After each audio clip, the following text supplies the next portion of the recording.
लाठीचार्ज हुआ, सर पे मारा है। बिहार पुलिस बेतरीके से हम लोगों को मार रही है। One nation one election one paper one exam, हम लोग कभी भी नॉर्मलाइजेशन को मान्य नहीं देंगे। सरकार को इसे हटाना ही पड़ेगा, चाहे कुछ भी हो जाए। किसी के पास टफ पेपर गया, किसी के पास इजी गया, तो आप उसका IQ लेवल कभी सही से नहीं निकाल सकते। एक पेपर एक शिफ्ट में एग्जाम हो, पिछली बार की तरह जैसा हमेशा से एग्जाम होते रहा है, इस बार भी वैसे ही पेपर ले। मैं इस वक्त पटना के गर्दनीबाग धरना स्थल पर हूँ, जहाँ BPSC यानी बिहार पब्लिक सर्विस कमीशन के अभ्यर्थी लगातार जो है वो धरना दे रहे हैं। इससे पहले वो सुबह तकरीबन 11:30 बजे BPSC दफ्तर के सामने धरना दे रहे थे, और अब जो है वो यहाँ पर यानी पटना के गर्दनीबाग धरना स्थल पर जो है वो धरना दे रहे हैं। यहाँ पर बच्चों की या छात्र छात्राओं की, अभ्यर्थियों की बहुत तादाद में जो है वो यहाँ पर आए हुए हैं, जिसमें छात्राएं भी शामिल हैं और छात्र भी शामिल हैं। छात्रों की डिमांड है कि नॉर्मलाइजेशन नहीं होना चाहिए, एक एग्जाम होना चाहिए, एक पेपर होना चाहिए और एक शिफ्ट में होना चाहिए। हम लोगों के साथ बहुत बड़ा गुमराह किया जा रहा है नॉर्मलाइजेशन के नाम पर। One nation one election one paper one exam, हम लोग कभी भी नॉर्मलाइजेशन को मान्य नहीं देंगे। सरकार को इसे हटाना ही पड़ेगा, चाहे कुछ भी हो जाए। सरकार हम लोगों के साथ भविष्य के साथ बहुत बड़ा खेल कर रही है।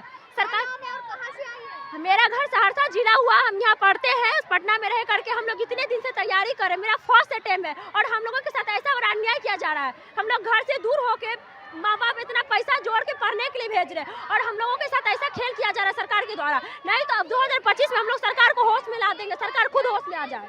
नॉर्मलाइजेशन का क्या मतलब समझे हम? असमानता, क्योंकि आपको भी पता है, हमको भी पता है, अगर ये 3 पेपर है, किसी के पास टफ पेपर गया, किसी के पास इजी गया, तो आप उसका IQ लेवल कभी सही से नहीं निकाल सकते। वो आगे चल के कैसा अधिकारी बनेगा ये आप सही से डिफाइन नहीं कर सकते। बता दें कि 13 दिसंबर को प्रीलिम्स होना है और उस प्रीलिम्स में 150 नंबर के सवाल पूछे जाएंगे। प्रीलिम्स में जैसा कि छात्रों का दावा है कि BPSC नॉर्मलाइजेशन लागू करना चाहती है, जिसका विरोध जो है वो ये छात्राएं कर रही है। क्या विरोध है? नॉर्मलाइजेशन नहीं चाहते हैं हम लोग। क्यों नॉर्मलाइजेशन क्यों नहीं चाहिए? क्या? क्योंकि सभी को दिक्कत हो जाएगी ना। वन पेपर वन एग्जाम हम लोग चाहते हैं, वन एग्जाम वन पेपर चाहते हैं, बस यही। No normalization. हम लोग इतने दिन से परेशान हो गए, सरकार को BPSC आयोग को डेट आगे बढ़ाना चाहिए। आयोग स्पष्टीकरण दे कि जो 3 बिंदु थे वो क्या हैं, ठीक ना। स्पष्टीकरण सिर्फ वो दे दे, हम लोग चले जाएंगे। जैसे कि आप देखिए, मान लीजिए कि मैथ्स में आप नॉर्मलाइजेशन लागू कीजिएगा तो आप एक अगर परसेंटेज से एक क्वेश्चन पूछते हैं एक पेपर में और दूसरे पेपर में भी पूछती हैं तो फिर वो एक तरीके का क्वेश्चन हुआ। लेकिन अगर आप GK में अगर कभी किसी से महात्मा गांधी का क्वेश्चन पूछती हैं और किसी से बिल गेट्स का जन्म कब हुआ ये पूछ देती हैं, किसी से महात्मा गांधी का जन्म कब हुआ ये पूछ देती हैं, तो ये फिर अलग चीज़ हो जाती है ना।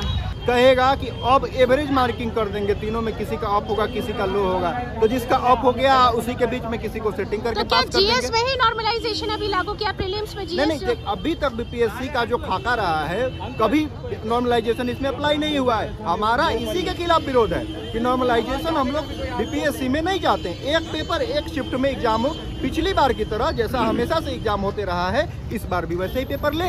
13 दिसंबर को एग्जाम होना है। जी हाँ, ये कितना बड़ा नौटंकी है आयोग का, क्या कहा जाए इसमें, खामोश है, कुछ नहीं बोलना।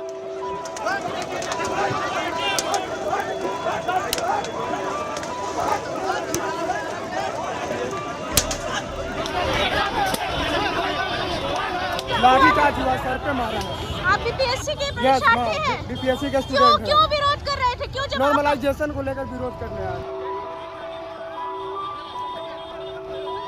लाठीचार्ज पर से नहीं है, वही है, चूंकि इन लोगों का प्रयास था कि रोड वोड जाम करे तो हल्का जो है वो बल का प्रयोग किया गया, तो इन लोग जो भागे तो हो सकता है उसमें किसी को चोटें आई होगी, अदरवाइज कोई इश्यू नहीं है।